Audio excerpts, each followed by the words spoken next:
Another part of our public safety team is here with us now. We're excited to have our police chief, Chief Noble, who is in the room and making his way towards the front. And he and his team are going to talk about safety services. So Chief Noble, I'll turn it over to you. Thank you, Mayor. Council that's present, I apologize for my delay a little bit. We had some things at the PD that we needed to take care of and ensure that we are safe as a city. So thank you. But my name's Ken Noble. I'm the police chief for the city of McDonough Police Department. I've been employed with the police department for 26 years this year. So I really enjoyed myself.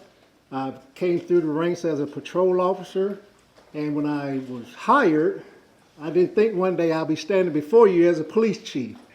So, but by the grace of God, that happened, and again, I'm just thrilled to be where I am. So, but today I will have a couple of the employees that are stellar within our agency.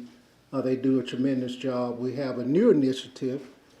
Community outreach, Officer Wellborn, Brittany Wellborn. She will come up and give you some tips in regards of what the department offers to our citizens. And also Jeff Wilkerson will come up and give you some safety tips if you find yourself to become a victim of some type of crime. And that's such as things of entering autos or a burglary, things of that nature. And also things that you should have on hand in the event that you need to have some interaction with police. So at this time, I would like to invite Officer Wellborn to come forward.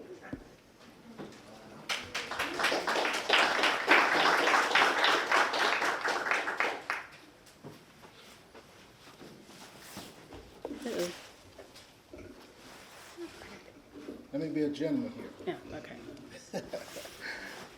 Hello. I'm Officer Wellborn with the City of McDonough Police Department. As Chief stated, I'm the Safe Community Coordinator for the Police Department. I'm just going to go a little bit over what we offer. We offer background checks at the Police Department. So anytime you need any type of background check for like a job or anything, you can come to the department, speak with one of our records clerks, and then they'll be able to assist you with that. Also, what we offer is something called, we call it 1094s, but it's something like a business check or a home check. So for instance, let's say you guys are out of town and you want somebody to go check up on your house. We have a document that you can come to the police department, sign, and then we'll come to your house. You could put a date and a time, how often you want us to come, and we'll do that. And then we'll leave some type of card, something saying that we did come to your residence. Also, just a little background as far as like the other services with the police department. Anytime you need us, we're available 24/7. You can either come to the police department and we'll assist you there, or you can come, or you can call us. So you can call us 24/7. However, at the police department, it's from 8 to 5. But anytime outside those hours, you can call us for anything. It doesn't matter what it is. Just pretty much give us a call. Okay? Any questions? One call, that's all. Yes. Yes. That's pretty much it. No questions? Yes. Can you tell us about your experience at the Capitol recently? Oh, okay. So me and my supervisor went to the state capitol for a Senate hearing, I believe about a week or so ago. That was the first time I actually attended one. It was very interesting. We didn't get a chance to speak. However, we were able to hear different sides, different aspects from each person. And it was a reference to red speed or whatever. So people were either for it or against it. But like I said, it was just very interesting because I had never attended one before. I would definitely want to attend another one just to sit in. I think anybody, if you have the chance, definitely try to be a part of that as well. Yes. Mm-hmm. Okay. So what else Officer Wellborn didn't tell you, I think you've been with the agency for seven years. But also one of her requirements is that she oversees our red speed account. And that's one of the things that when Mayor and Council voted to bring the Red Speed Initiative into our city, that we had someone to oversee that. And there's a lot of, as you know, in the news right now with Red Speed, but we are one of the agencies that have a decrease, and a tremendous decrease in our speed areas within our city. Right now we have a total of 3 schools that we oversee regarding red speed. But again, Officer Wellborn, she does a tremendous job. She gets out in the field and she ensures that our cameras are operating, our certifications are up to standards as they should be by law. And again, like I say, she just does such an amazing job with that. And also, one of the things that she does as well is she attends HOA meetings. So if you have HOA community meetings, she will definitely be a part of that, including myself. So that's one of the things that we do as an agency. We're boots on the ground, getting to the community, listening to the community, and just answering those questions and ensuring that we are both on board with our things that we're doing within the police department. Yes. Chief, could you remind us what red speed is? Sure. So, okay, I'm gonna ask this question. I don't know if I might get some. I'm going to ask this question, then I'm gonna let you come up. Okay. So, is there anybody in here that's had a violation within the school zone yet? Uh-oh.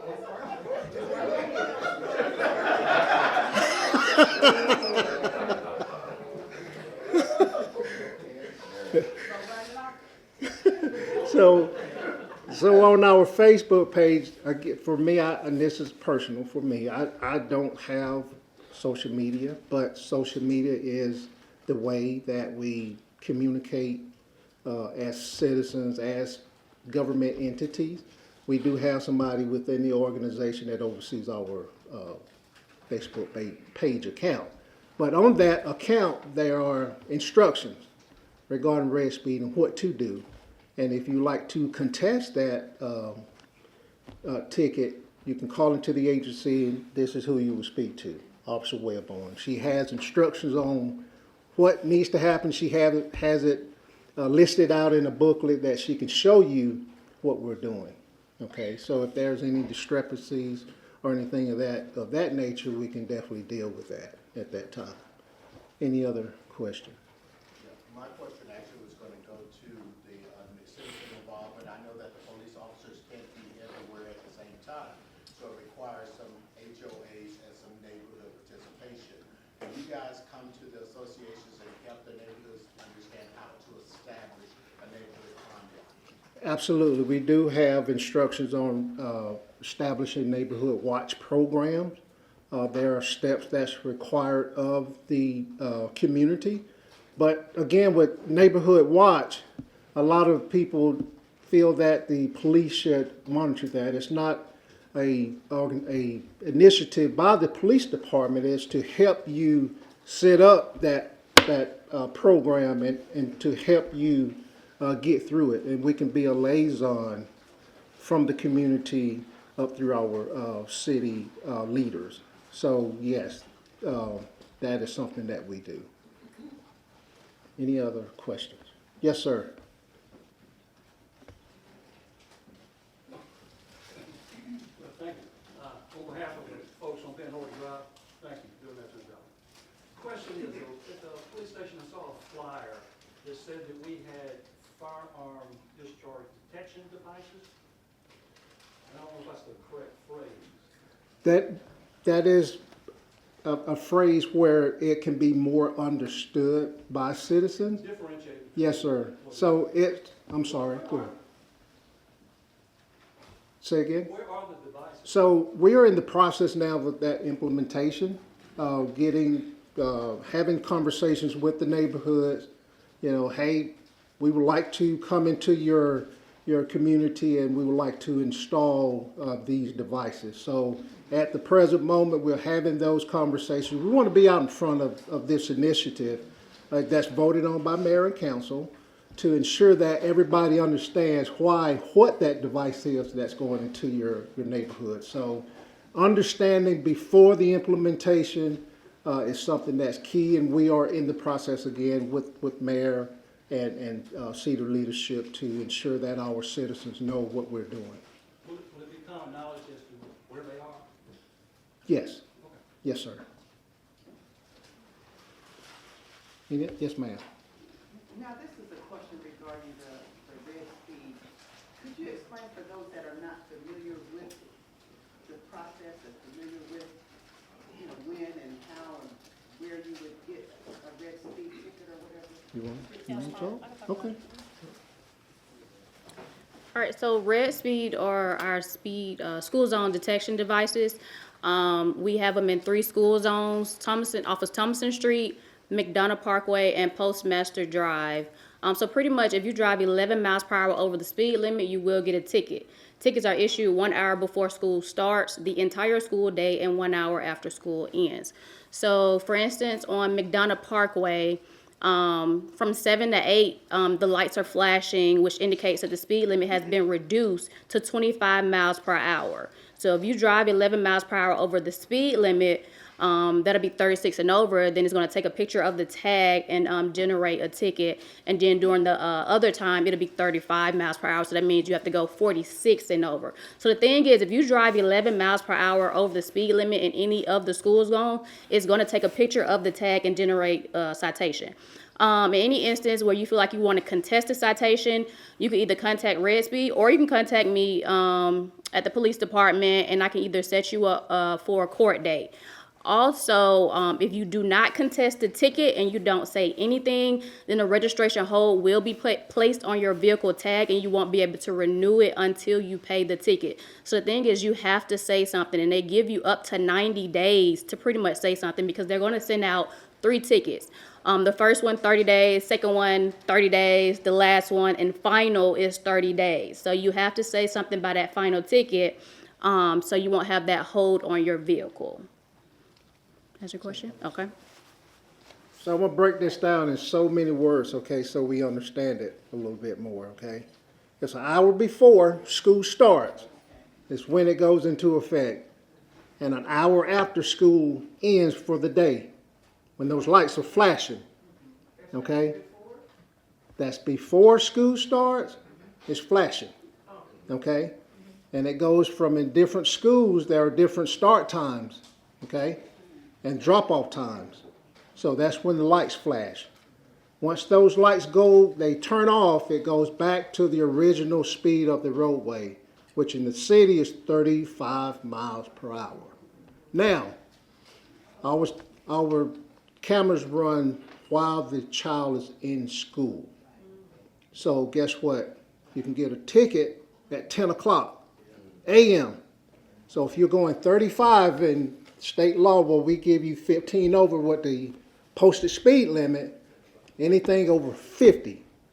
So at 51, you can receive a ticket. Okay? Yes. Yes, ma'am.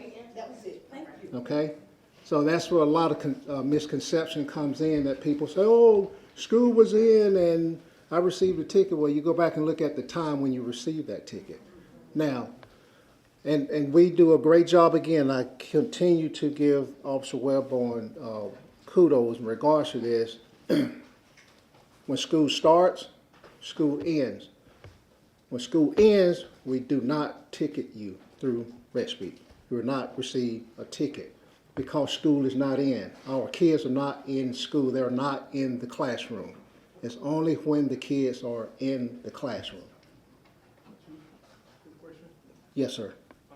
When the speed limit is reduced, is it visible anywhere? Like if you're driving, do you see that speed limit has Yes. been reduced? There's a sign. There's a sign there, and it's flashing.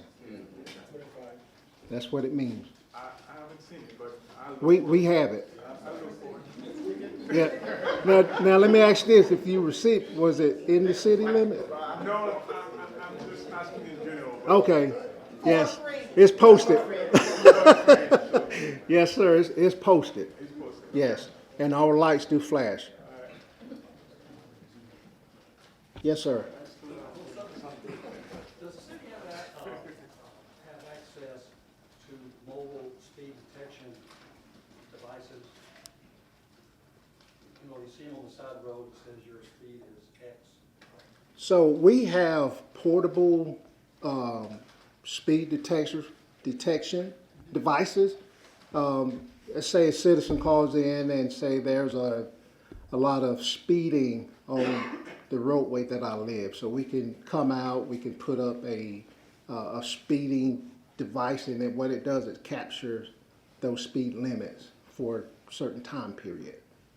Okay. Does the parameters change if you live on the highway, Georgia highway, but in the city limits? Yes, so city limits, our miles per hour is 35. Now, in a neighborhood is 25. Okay. I'm talking specific about 150, 155, so I think from 45 where we are. where, yes, that's 45, and it gradually increases as you drive northbound on 155. I just didn't know, did the city have availability to request such a thing, or whether, So that request has to go through the state. That's a state highway. okay. So that request will have to go through state DOT. Yes, ma'am. Chief, is there any way somebody can at least randomly monitor these traffic circles? Because what's happening, people are coming up to the traffic circle, and that one car gets the yield the right way. All the cars behind that gets it, so then the traffic backs up on the other one. So especially when it turns, it backs up all the way almost to CBS sometimes. Yeah. Because they're just coming through, if that one direction of travel going towards Conyers 20, they got it, they're never gonna let the other ones merge in. So, I don't know, randomly, I don't know if someone can just monitor it, put a presence in that, because if you just drive down, you'll see it backs up pretty Are bad. we talking about South Zach Hinton in front of Henry? Turner Church. Turner and, Church. You know, where where Turner Church, the traffic circle at Turner Church is 20. Okay, I think that's county. That's in the county's jurisdiction. It's not that side of Turner Church was city. No, ma'am. No, we stop at Parker. We stop at Parker Road. I thought so. Yes, ma'am. Yes. Okay, quick question. Are we communicating with the DMV about where that ticket is to be paid? Because my son got a ticket that was like in June of last year, and nobody could direct us. So I had to get his vehicle transferred to my name in order for us to pay so he could get the registration. Yes, ma'am. So Yeah, now so, I know to go to you all to pay, so I do have. so is it a red speed ticket or is it a? No, it was the It was school a ticket. red, okay. Yeah. So when that information comes to your house, there are Well, instructions? we moved, so we never got the ticket. Okay. We just had purchased a home, and so Understood. we never got it. Yes, ma'am. So that's why, like, no one could direct us where to go. Okay. Now that I know, because this was last year, Yes, ma'am. so now. Okay. Yes. Any other questions? No? Anything else you would like to say? No, that's it. She's happy to be here, by the way. All right. Yes, ma'am. Thank you.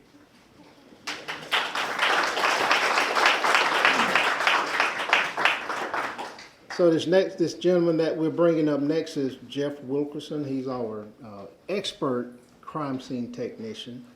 He comes to us from the city of Forest Park, and he brings a wealth of knowledge in regarding crime scene. So we were thankful to have Jeff added to our staff. He was brought on in what's your high date? 2013. So he's done an amazing job with our evidence room. We have a top-notch evidence room. When state assessors come down to recertify our PD, they're always giving us kudos and making our evidence room is one of those that there's a model. So and they're sending agencies to go look at the city of McDonough. That's what you want your evidence room to look like. So I'm so proud and thankful that we have Jeff, and at this time I would like for Jeff to come forward. Now, Jeff will be giving us again some tips on, if you find yourself to become a victim of a burglary or some type of auto, things of that nature, what to do, what not to do, and what to have on hand for law enforcement.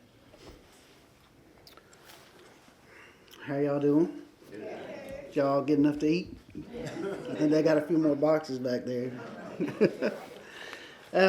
Yes, as Chief Noble was saying, I've been here since 2013. I was actually the first crime scene investigator hired by the police department. So hopefully I won't be the last, but there's two of us, actually, two crime scene investigators, myself, and then Derek Wilson is another one. He was actually an officer on the road for a little while, and another position opened up, and he got it, and so we work hand in hand.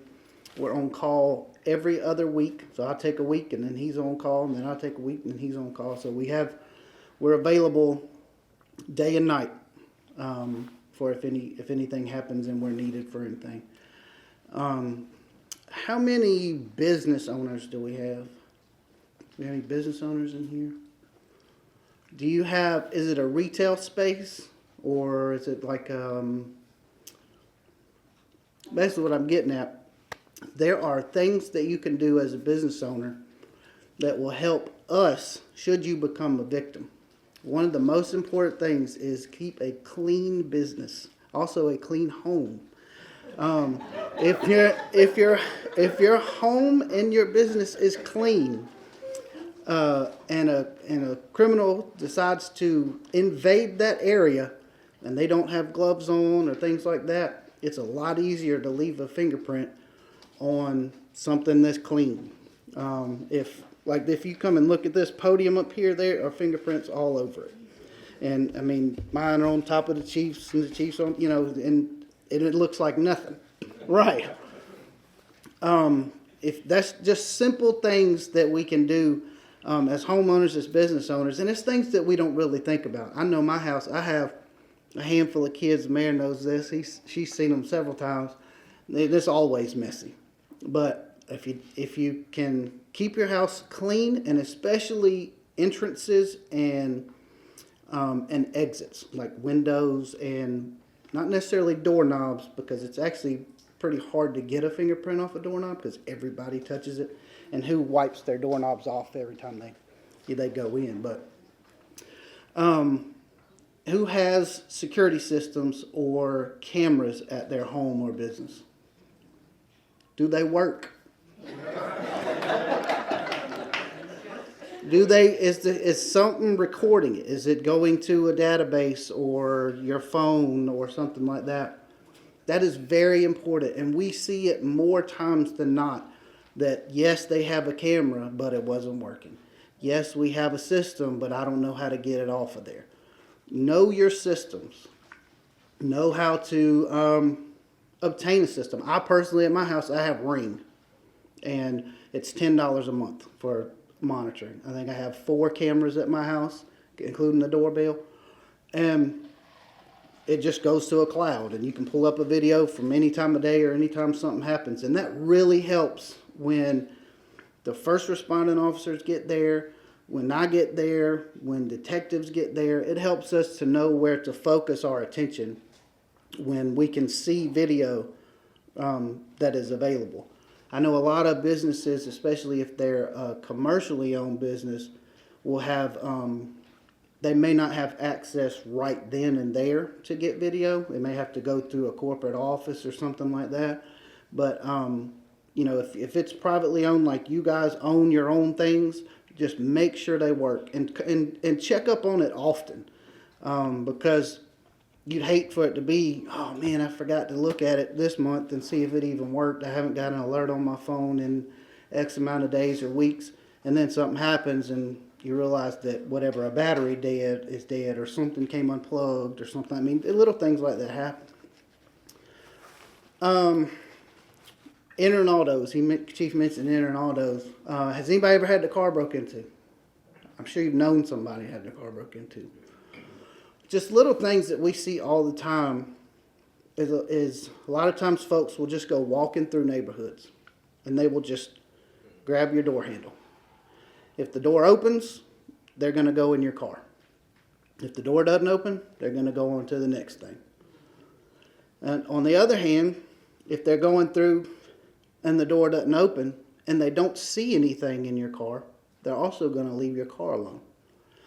But if they see a book bag or something that looks like a laptop or a cell phone or a purse or a wallet or anything sitting in there, they think, I wonder what's in that. Not only is that going to get taken, but your car's going to get smashed and they're going to go in and get it. So, tip 1, if you want to keep it, don't leave it in your car.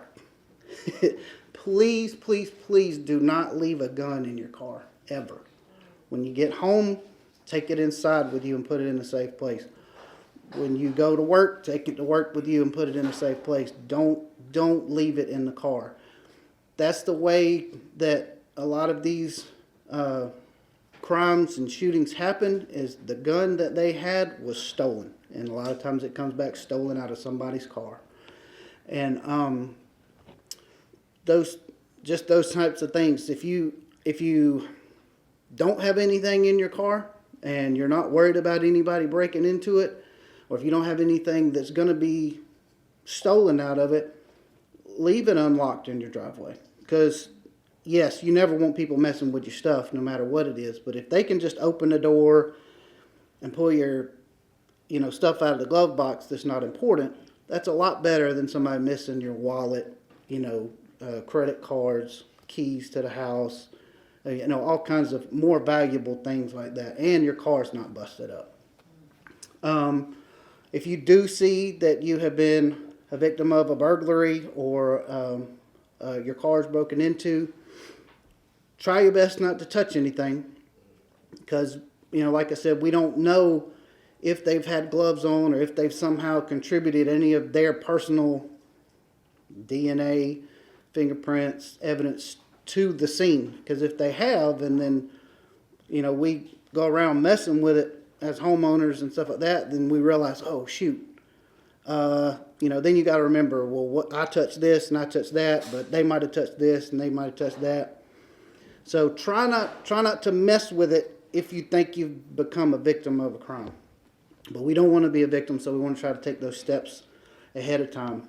I know a lot of people have monitored alarm companies.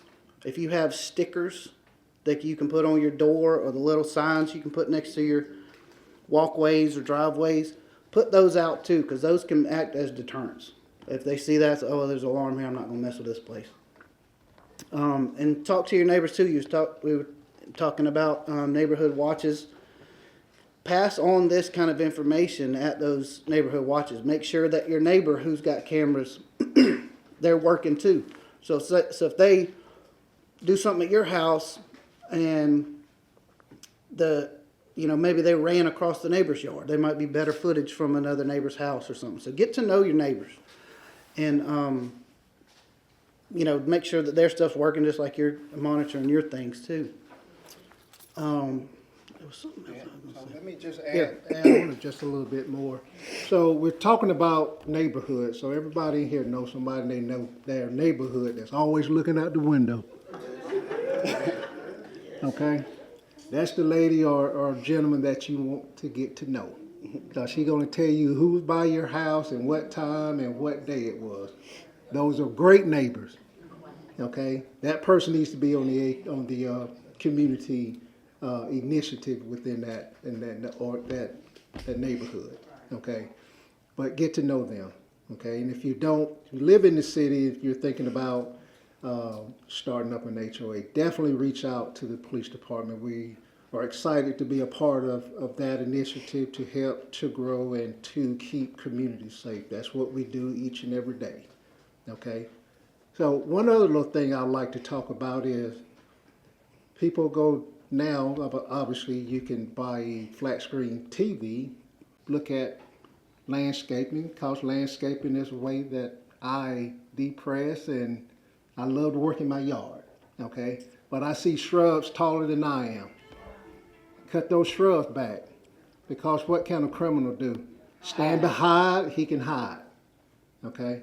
But just those little things, all right, that we can keep each other safe.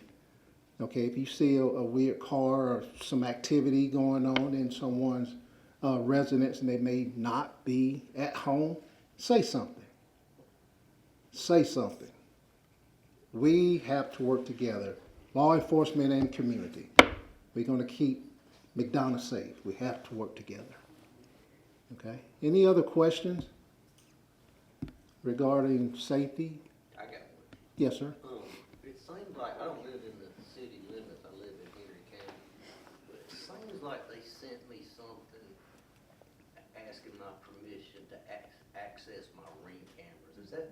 Yes. Yes. And do you have access, if I register with the city, is that apply? So If that's, I register with the county, does that apply to the city? so that's a part of the new 911 real world crime center at the 911 building. So that permission is granted through the homeowner, but the only thing that they're accessing is video. Okay, so that permission has to be given by the owner. Okay, so if you do have a Ring camera at your residence, you can allow police to access that in the event that we have a rash of crime. We've, as a department, we've went out and we have discovered through the Ring application through the Real-Time Crime Center, and we have made arrests.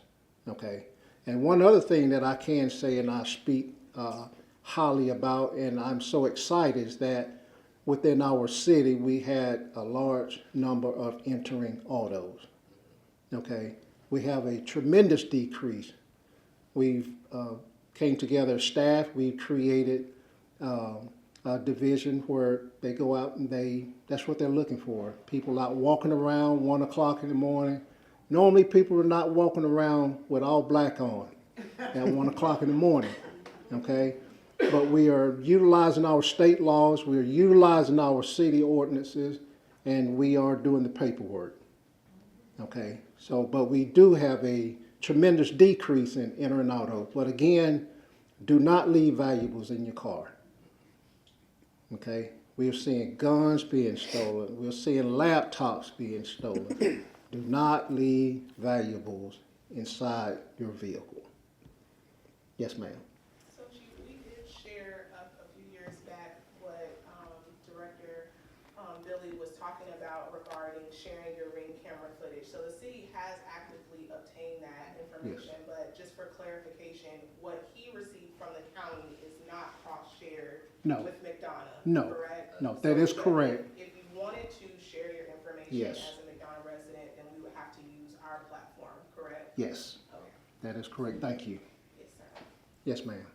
What's your take on flock cameras in communities? I love Flock. They're amazing. Flock are amazing. Now, do you all have to get involved to be the monitors? So, How does it work with the HOA?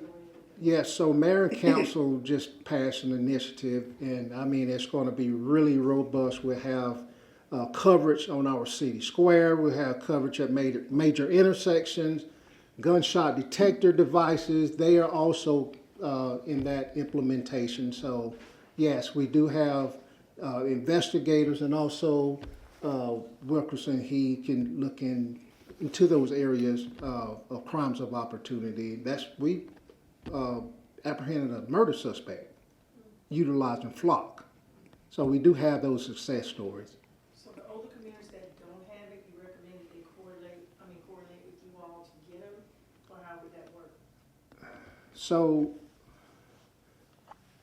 that's something that I will have obviously have that conversation with my leaders regarding implementation in neighborhoods. But again, the devices that we have, I mean, we will have coverage throughout our city. If there's an HOA, if a neighborhood has an HOA, can they not? They can install? They can purchase and they can allow us to have access. So would that be Yes, an agreement from the HOA, a fee or down the road? yes, ma'am, Okay. yes. And we do have a couple of neighborhoods that we That's do right. that with now. Yes. But flock is the way to go. It is. Yes, ma'am. What is flock? So flock, this term is a company, is a security company that their devices are geared around birds, I can say. So they have condor cameras, which are your live stream cameras.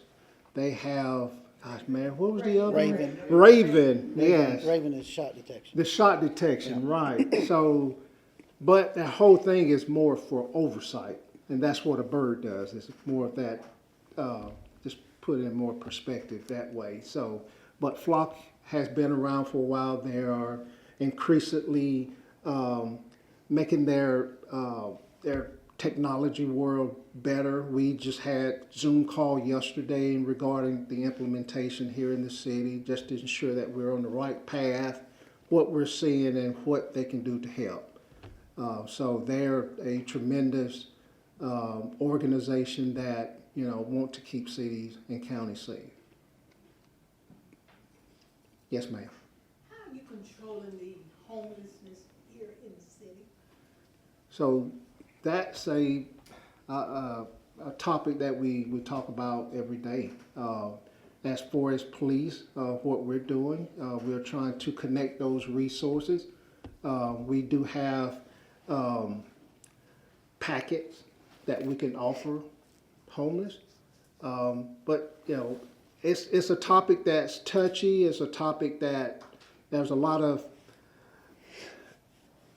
those around the table. That's more of a leadership type question. It's not just only a police question. It takes more than just police to tackle that that sensitive topic.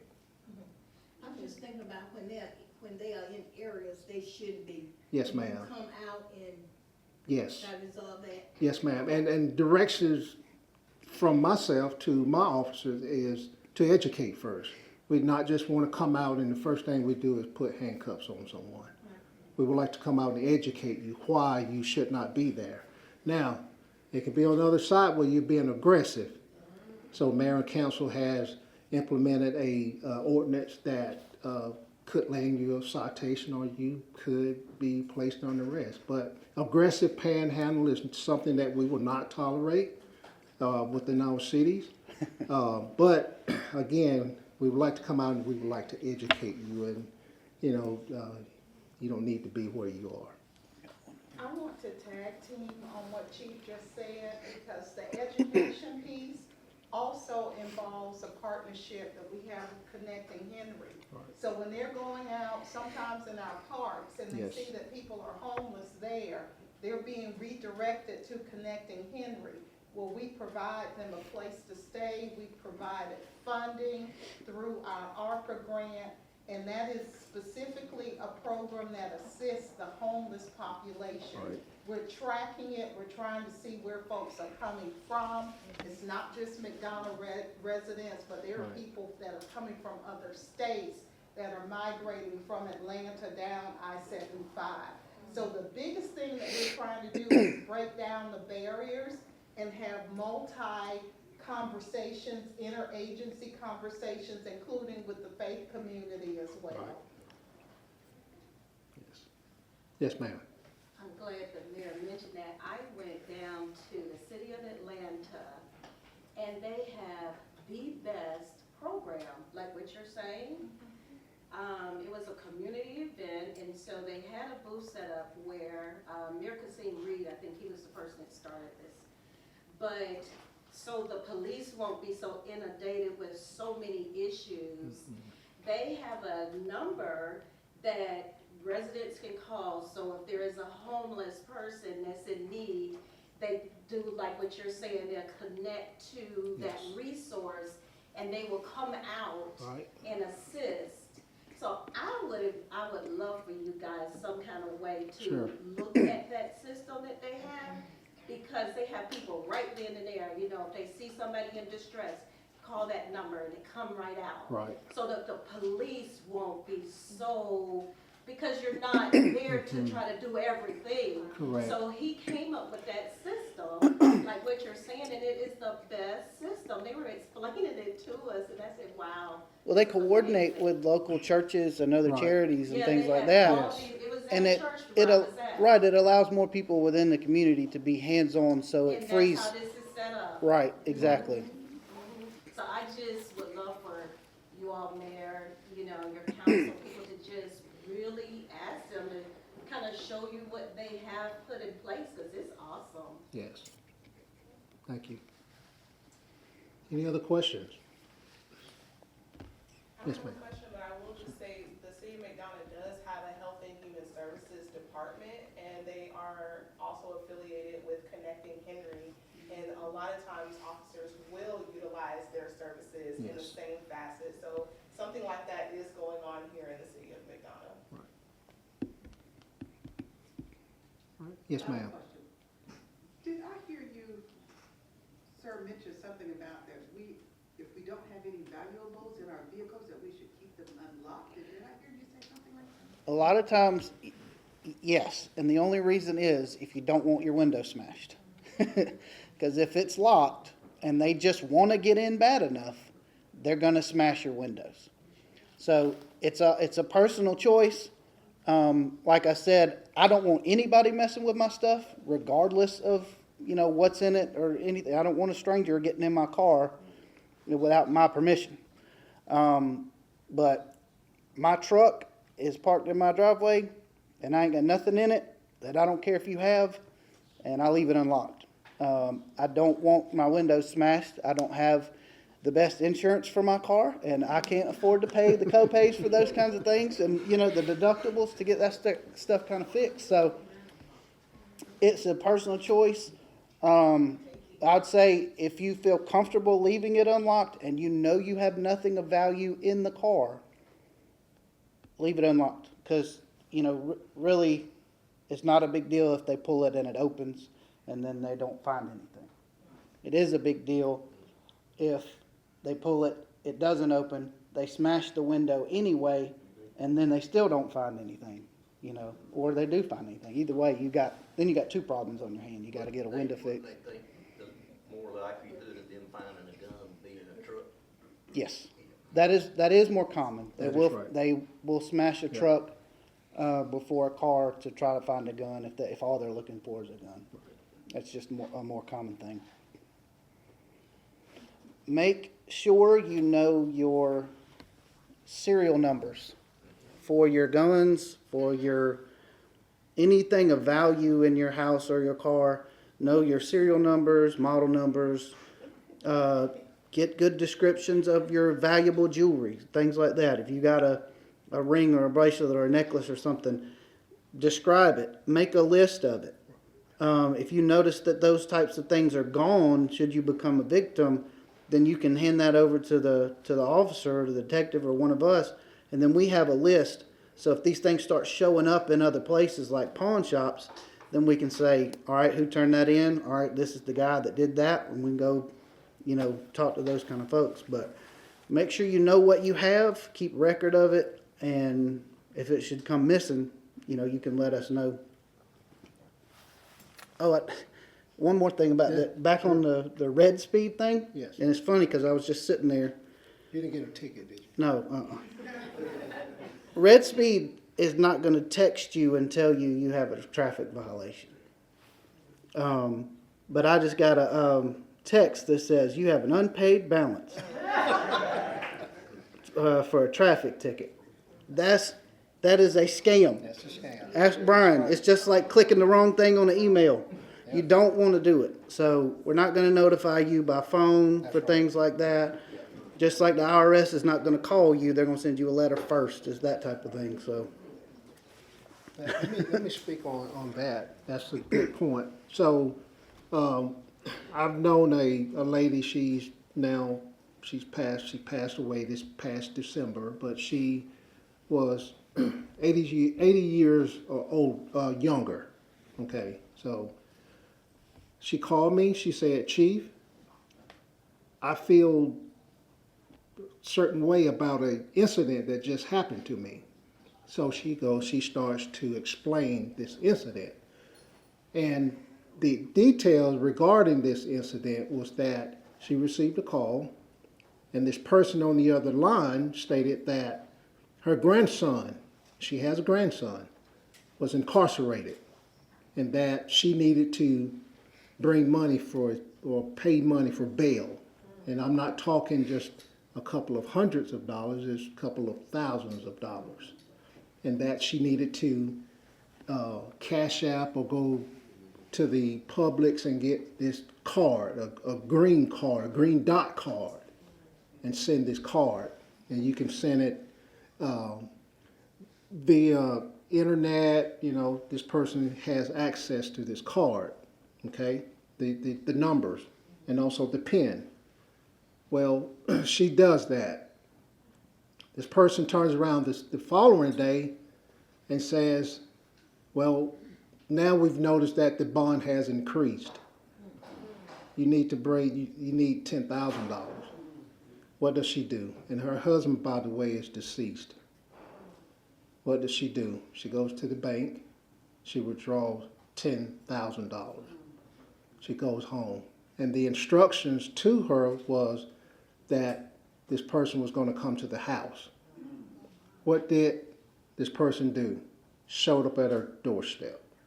She handed over $10,000. So that's one of the messages, is that the elderly, to ensure that we educate and we tell them about fraud. Fraud is a big thing now with seniors.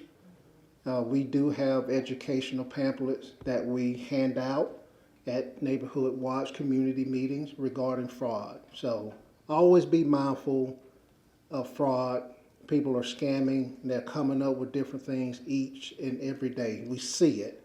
We work those cases. And when we find out about it, guess what? They're over in another country.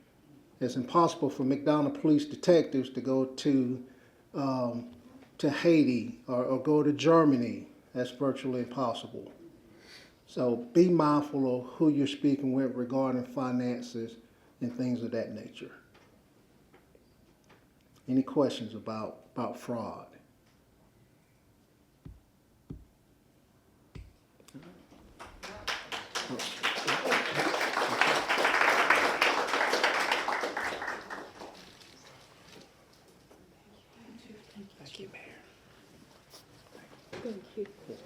One more round of applause. I had one nervous moment, Chief. I know y'all are talented, but when you said boots on the ground, I thought the next line was gonna be, where those fans? No. I can't do that. Okay. So thank you so much for that great information. I am so pleased with what we're doing here as a city from a public safety standpoint, both fire and police. In saying that, I'd like to invite all of our council members up.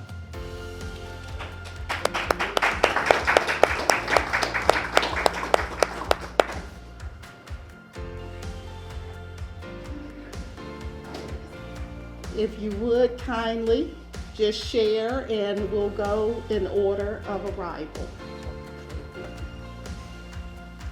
Hey everybody. Good. City of McDonough is awesome.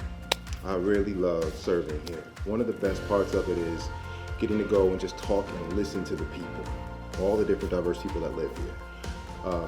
Funny little story is my wife used to always ask me to go to the store for my kids, give me a Sprite, give me some chocolate chip cookies, whatever. So I go to the store, come back home about 10, 15 minutes, everybody's happy. Now when I go to the store, I don't come back for like another hour and a half. Well, what happened? Well, I ran into so-and-so and and I ran into this, and I'm always running into people listening, talking to them, and having a good time. So they don't ask me to go to the store anymore too much. And that's one of the advantages of being here and just really getting to know everybody. So, you know, I just love how the city's growing and I'm having a good time doing this. But I really like to just make sure that everybody gets what they need. So one of the things I'm always big on is giving my phone number out, telling them to give me a call, you know, text me, email me, and just what can we get done in this city to make it easier for you so that you can see better at night, like street lights and stuff like that, potholes being covered, getting the streets paved that need to be paved for a long time. We know there's a lot going on around you guys, we see it, you know, and we understand, we empathize, but we're just gonna try to make sure that we manage what's going on here the best way possible for you. So, thank you for having us.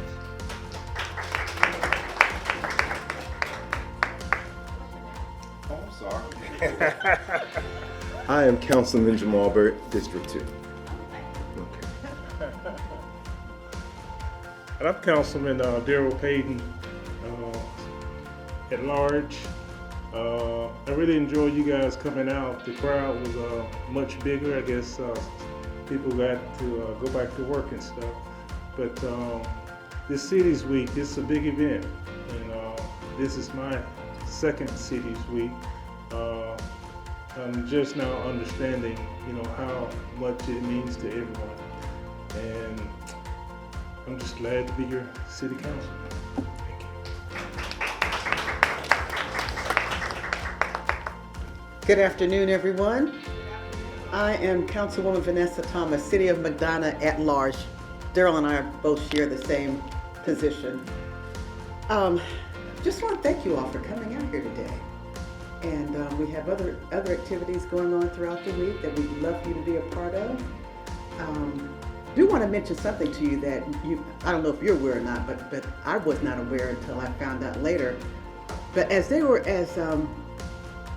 Billy Vondervoss was talking about the See-Click Fix app that we have, I don't know if you all are aware or not, but when you snap that picture, but like me, when I snap the picture, I say, okay, I'll take care of it when I get home. But it's not going to work when you get home. You have to snap that picture and upload it right where you are because it will tell you the location, you know, where you are. But it would never work for me because I was trying to do it at my home and just waiting and just taking the picture and then waiting until I get home to do it. So for those that are not aware, oftentimes you say that it's not working, and that's the reason why, because you're taking the picture and you're not sending it up, loading it where you are and where you see that incident at. But again, I want to thank you all so much for coming out, and I certainly enjoy what I do as well. I enjoy talking to people, enjoy being with people, enjoy just helping people. So, and I would certainly like to keep that going. So I do appreciate your time being here, and hope to see you again sometime this week. I think we've got what we have going on. Well, the mayor will talk about. Okay, what we have going on and where is our picnic going to be at though? I don't think it was listed on there. So if we could.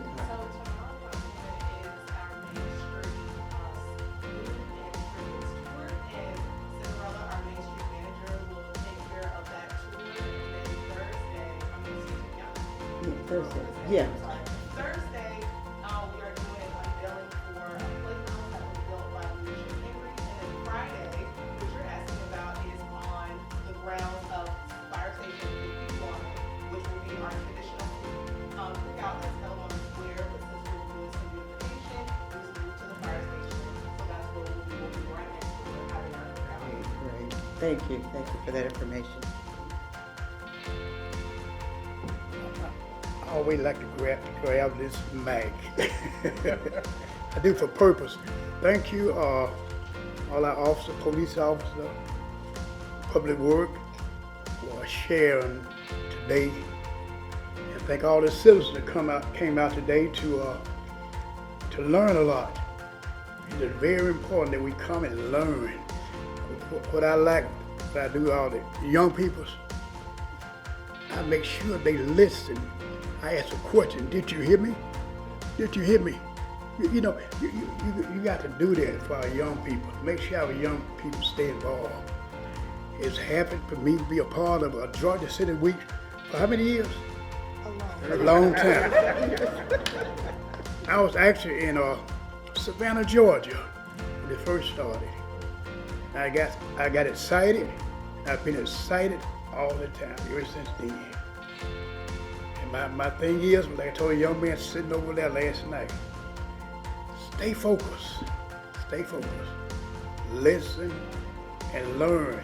And make sure that your kids learn. Because guess what? They are our what for tomorrow, our future for tomorrow, and some are for today. And so I thank the mayor for allowing you to come in and listen. And now, like a preacher always say, you came to learn.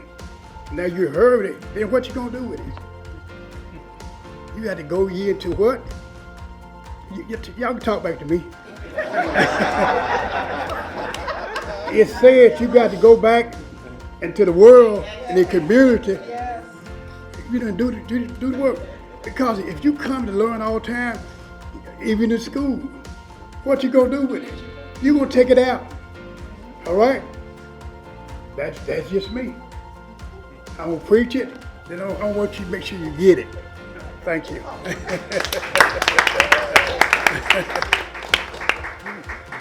Well, that's one thing about McDonough. You're always going to get a sermon. Amen?